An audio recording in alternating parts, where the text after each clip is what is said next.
یہی ہے آرزو تعلیم قرآن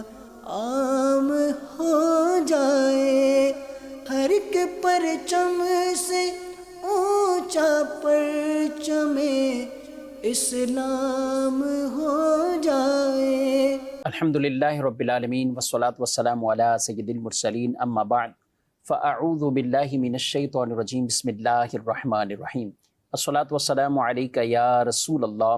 وعلی آلک واصحابک یا حبیب اللہ، الصلاة والسلام علیکہ یا نبی اللہ وعلی آلک واصحابک یا نور اللہ۔ مدنی چینل کے ناظرین، پروگرام قرآنی صورتوں کا تعارف، اس میں آپ کو خوش آمدید کہتے ہیں، مرحبا کہتے ہیں۔ اللہ پاک ہم سب کو قرآن مجید فرقان حمید کے نور سے ہمارے سینوں کو روشن فرمائے، قرآن کا علم ہمیں عطا فرمائے، اور اس نور علم پر ہم سب کو عمل پیرا ہونے کی بھی توفیق عطا فرمائے۔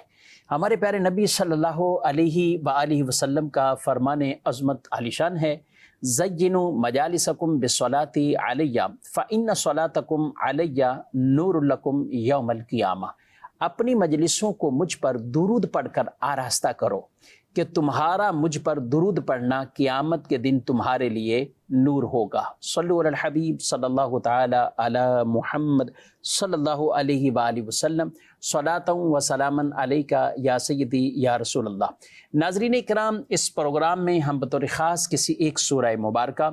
اس کا کچھ پس منظر، تعارف، اور اس کے ساتھ ساتھ اس سورہ مبارکہ کی چند آیات مبارکہ جن کے اندر بطور خاص کچھ مضامین کے اوپر گفتگو کرتے ہیں کہ اللہ رب العالمین نے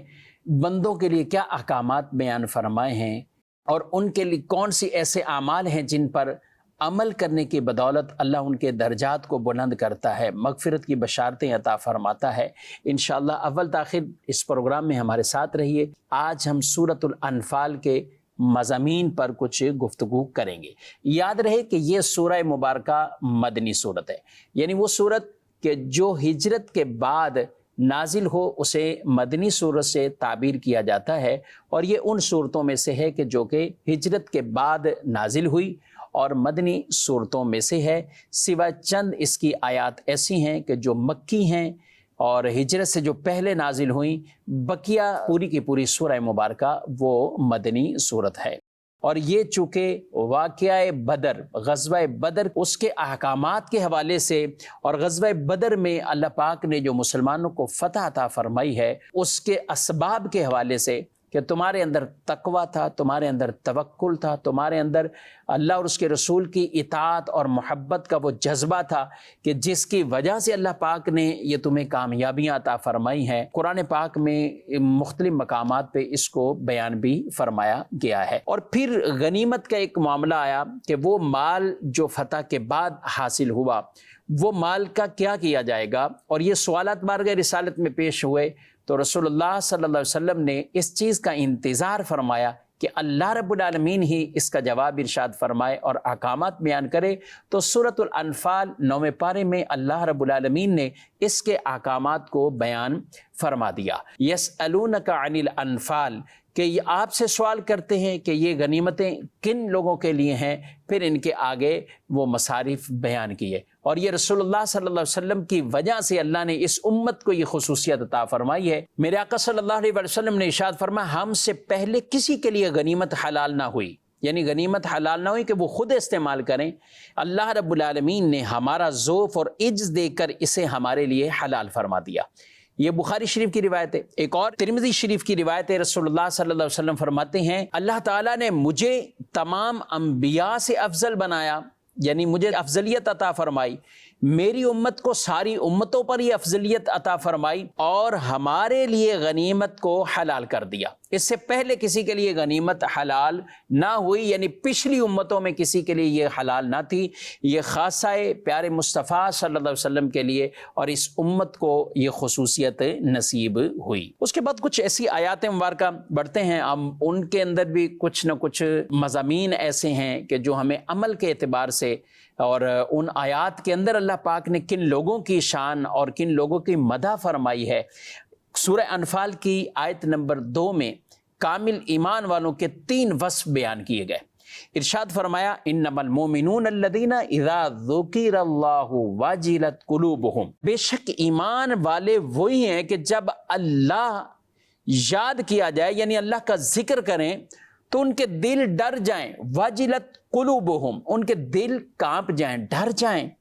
اور جب ان پر اس کی آیتیں پڑھی جائیں زادتہم ایمانا، تو کیا ہے ان کا ایمان ترقی پائے، ایمانی قوت وہ زیادہ ہو جائے اور وہ اپنے رب ہی پر بھروسہ کریں، وعلی ربہم یتوکلون، اور وہ اپنے رب پر ہی بھروسہ کرنے والے یہ وہ خوش نصیب ہیں، کامل ایمان والے ہیں، اللہ کا ذکر بھی کریں تو ان کے دل ڈر جائیں۔ یاد رکھیں خوف دو طرح کا ہے، ایک خوف خدا جو آدمی کو گناہوں کی وجہ سے، اپنی بے عملی کی وجہ سے، رب تبارک و تعالیٰ کی نافرمانی کی وجہ سے ایک دل میں جو خوف ہوتا ہے، یہ عام عوام کے اعتبار سے بات کی جا رہی، یہ ان کے لیے کہ وہ یہ خوف خدا رکھتے ہیں، لیکن جو کامل ہیں ان کے دلوں میں بھی اللہ کا خوف۔ اب اس میں وہ ہستیاں حضرات انبیاء کرام علیہم السلام، اللہ کے فرشتے جو کہ یہ معصوم ہیں، یعنی انبیاء معصوم، فرشتے معصوم، اس طرح آگے اولیاء کی بات کریں تو اولیاء اللہ کی رحمت سے محفوظ گناہوں سے، صحابہ کرام اہل بیت جن کے بارے میں ہمارا یہ ایمان عقیدہ ہے کہ وہ اللہ کی رحمت سے محفوظ ہیں گناہوں سے، لیکن معصوم صرف انبیاء اور فرشتے ہیں، تو یہ بھی تو اللہ سے ڈرنے والے ہیں۔ تو اولیاء کے بارے میں اور انبیاء کے بارے میں، فرشتوں کے بارے میں کہ ان کو بھی اللہ کا خوف ہے، تو فرمایا گیا خوف کی دو کیٹیگری ہیں، ایک وہ کہ جو کسی کو خوف لاحق ہو اپنی نافرمانیوں کو دیکھتے ہوئے، تو یہ عام عوام لوگوں کو یہ خوف ہے، لیکن ایک وہ خوف ہے جو رب تعالیٰ کی شان، عظمت، جلال کو دیکھتے ہوئے، تو یہ انبیاء بھی اس طریقے سے خوف رکھنے والے، فرشتے بھی خوف رکھنے والے، اللہ کے نیک بندے بھی اس طرح کے خوف رکھنے والے، تو یہ ہر ایک کو ہے کہ وہ اللہ کو یاد کریں، ان کے دل کانپ جائیں، تو وہ ڈرنا کیا ہے، وہ خوف کیا ہے، وہ عام عوام کے اعتبار سے کہ اپنی نافرمانیوں کو یاد کر کے اللہ سے ڈریں، اور انبیاء فرشتے ان کو جو خوف ہے تو وہ اللہ کی عظمت کو، اللہ کے جلال کو، اللہ رب العالمین کی شان کو، رب کی محبت میں گویا کہ ان کے دل کانپ جاتے ہیں، وہ ڈرتے ہیں، یہ کیفیت ہے، تو وہ خوف ان کو حاصل ہے۔ ابن ماجہ کی روایت ہے، رسول مکرم صلی اللہ علیہ وسلم نے فرمایا جس بندہ مومن کی آنکھ سے اللہ کے خوف سے آنسو نکلے اور وہ مچھر کے سر جتنا ہو، مچھر کا سر کتنا، یہ مچھر کے سر جتنا ہو، پھر وہ آنسو رخسار کے سامنے کے حصے کو مس کر لے، یعنی آتا ہے، بہہ جاتا ہے، تو کیا کہا گیا، اللہ تعالیٰ اس پر دوزخ کی آگ کو حرام کر دیتا ہے، دوزخ کی آگ کو حرام کر دیتا ہے۔ یاد رکھیں دو خوف اللہ جمع نہیں کرے گا، کہ ایک بندہ دنیا میں بھی خوف کی کیفیت میں رہے اور آخرت میں بھی اسے خوف ہو، یہ دو خوف جمع نہیں ہوں گے۔ جو دنیا میں اللہ سے ڈرتا رہا، خوف خدا رکھنے والا، آخرت کے اندر اس پر خوف نہیں ہوگا، پھر انہیں خوشخبریاں ہوں گی، پھر انہیں بشارتیں ہوں گی، اور جو دنیا میں بے خوفی والی کیفیت میں رہا وہ آخرت میں خوف زدہ ہوگا۔ جو آنکھ دنیا کے اندر رب کے خوف سے آنسو بہا لے، آخرت میں وہ مامون ہوگی، وہ محفوظ ہوگی، اور جو آنکھ دنیا میں بے خوفی والی کیفیت میں رہی وہ آخر میں وہ اس کو بہت رونا ملے گا، وہ روئے گی، پچھتائے گی۔ اس لیے دو خوف یہ ایک جگہ جمع نہیں ہوں گے کہ آدمی دنیا میں بھی یہ کیفیت اور آخرت میں نہیں۔ دنیا میں اللہ کا خوف دل میں بٹھا لیا تو آخرت میں اللہ اس کو امن ہی امن عطا فرمائے گا، خوشخبریاں ہی خوشخبریاں عطا فرمائے گا۔ تو پہلا یہ عمل ایمان والوں کا، کامل ایمان والوں کا، انما المؤمنون الذین اذا ذکر اللہ وجلت قلوبہم، ان کے دل کانپ جائیں، ڈر جائیں۔ اور دوسرا وصف ارشاد فرمایا جب ان پر اللہ کی آیتوں کو تلاوت کیا جاتا ہے تو ان کا ایمان زیادہ ہو جاتا ہے۔ یاد رکھیں ایمان کی کوئی مقدار نہیں ہے کہ اتنے وزن کا، اتنے کا، اتنے کا، یہ نہیں ہے، ہاں کیفیت کے اعتبار سے، قوت کے اعتبار سے، یعنی ایمان یہ وزن کے اعتبار سے یہ نہیں ہے کہ گھٹتا ہے بڑھتا ہے، نہیں، البتہ ضعف کے اعتبار سے اور قوی کے اعتبار سے، کیا ضعف ایمان والے ہیں، قوی ایمان والے ہیں، تو ان کیفیات کے اندر وہ ایمان کی کوالٹیز کے اندر یہ کہہ لیں کہ وہ بہت زیادہ اضافہ ہوتا ہے اور وہ قوی ایمان والے آدمی بن جاتے ہیں جن پر اللہ کی آیات کو تلاوت کیا جاتا ہے۔ تیسرا وصف فرمایا وَعَلَىٰ رَبِّهِمْ يَتَوَكَّلُونَ، اور وہ اپنے تمام کام اللہ کے سپرد کر دیتے ہیں، یعنی اپنے اللہ پر بھروسہ کرتے ہیں، گویا کہ سارے کام وہ اللہ کی طرف ہی سپرد رکھتے ہیں اور کسی اور سے گویا کہ امید نہیں رکھتے اور نہ ہی کسی اور سے وہ کوئی ڈر اور خوف رکھتے ہیں۔ جو کچھ ہیں وہ سمجھتے ہیں من جانب اللہ ہے، اور اللہ پاک نے جو ہمارے لیے مقدر کیا ہے وہ ہمیں ضرور مل کر رہے گا، اور جو ہمارے لیے مقدر نہیں ہے اس کی ہماری لاکھ کوشش ہو وہ ہمیں نہیں ملے گا۔ مزید ناظرین اکرام، کچھ اور آگے آیات مبارکہ اور ان کے مضامین سنتے ہیں۔ سورہ انفال آیت نمبر 24، اللہ پاک ارشاد فرماتا ہے یا ایھا الذین آمنوا استجیبوا للہ وللرسول اذا دعاکم لما یحییکم، اے ایمان والو اللہ اور اس کے رسول کی بارگاہ میں حاضر ہو جاؤ جب وہ تمہیں اس چیز کی طرف بلائیں جو تمہیں زندگی دیتی ہے۔ یہاں پر فرمایا یا ایھا الذین آمنوا استجیبوا للہ وللرسول اذا دعاکم، دعا یہ واحد کا صیغہ ہے، اللہ اور اس کے رسول بلائیں یعنی دو کا صیغہ یعنی بیان ہوا، ایک واحد کا صیغہ ہے۔ علماء نے بڑا پیارا نقطہ لکھا کہ اللہ کا بلانا، رسول کا بلانا، رسول کا بلانا، اللہ کا بلانا ہے، تو اس لیے یعنی ان کا بلانا وہ ایک ہی مقصد واحد کے لیے ہوگا، تو اس لیے یہاں پر یہ کہہ دیا گیا کہ رسول بھی تمہیں بلائیں تو وہ اسی کام کے لیے بلائیں گے کہ جو اللہ چاہتا ہے، اور گویا کہ وہ اللہ کے حکم کی طرف ہی تمہیں بلائیں گے۔ معاملہ یہ وقت حضرت ابو سعید بن معلہ یہ نماز پڑھ رہے تھے مسجد نبوی میں، تو رسول اللہ صلی اللہ علیہ وسلم نے انہیں آواز دی، تو انہیں آواز تو سن لی لیکن جب فارغ ہوئے تو پھر آ گئے، تو آپ صلی اللہ علیہ وسلم نے فرمایا کہ میں نے تمہیں آواز دی تھی، کہا میں نماز پڑھ رہا تھا، تو فرمایا کیا یہ آیت نہیں پڑھی کہ اللہ فرما رہا ہے یا ایھا الذین آمنوا استجیبوا للہ وللرسول اذا دعاکم، اے ایمان والو حاضر ہو جاؤ، اللہ اور اس کے رسول کی بارگاہ میں حاضر ہو جاؤ جب وہ بلائیں، یعنی ایک بھی بلائے تو حاضر ہو جاؤ۔ تو اب یہ حکم گویا کہ رسول اللہ صلی اللہ علیہ وسلم فرما رہے کہ نماز میں بھی ہو اور میں نے بلایا تو آ جاؤ۔ سبحان اللہ، اس لیے ہمارے علماء نے یہ مسئلہ بھی لکھا اس کے تحت کہ اگر وہ نماز میں ہی آ جاتے اور حضور علیہ السلام سے گفتگو کرتے، کلام کرتے، پھر واپسی چلے جاتے، ان کی نماز میں کوئی انقطاع نہ ہوا، وہ اپنی نماز ویسے ہی کنٹینیو کرتے، وہ وہی جاری کرتے، کہ رسول اللہ صلی اللہ علیہ وسلم کی بارگاہ میں حاضر ہونا بھی یہ بھی اللہ کے حکم کے وجہ سے کہ رب تعالیٰ نے حکم فرما دیا ہے، تو ان کی نماز میں بھی کوئی انقطاع نہ ہوتا۔ اور یہ ایک واقعہ تو بخاری شریف میں یہ حضرت ابو سعید کے حوالے سے ہے، اور ایک واقعہ حضرت ابی بن کعب کے حوالے سے بھی ہے کہ ان کو بھی رسول اللہ صلی اللہ علیہ وسلم نے ایک مرتبہ آواز دی، تو یہ بھی اپنی نماز پڑھتے رہے، انہوں نے اپنی نماز کو جاری رکھا لیکن مختصر نماز کر کے پھر حاضر ہو گئے، تو آپ صلی اللہ علیہ وسلم سے یہی کہنے لگے میں نماز پڑھ رہا تھا، تو رسول اللہ صلی اللہ علیہ وسلم نے فرمایا کیا تم نے یہ آیت نہیں پڑھی؟ وہاں پھر آپ نے یہی آیت کو تلاوت کیا۔ اللہ کا جب یہ فرمان ہے کہ اللہ رسول جب تمہیں بلائیں حاضر ہو جاؤ، تو یہ کہنے لگے ہاں یا رسول اللہ صلی اللہ علیہ وسلم آئندہ ایسا نہیں ہوگا، مطلب یہ کہ اب آئندہ اگر نماز بھی میں پڑھ رہا ہوا اور آپ نے آواز دی، آپ نے بلا لیا، تو میں حاضر ہو جاؤں گا آپ کی بارگاہ۔ تو یہ شان مصطفیٰ ہے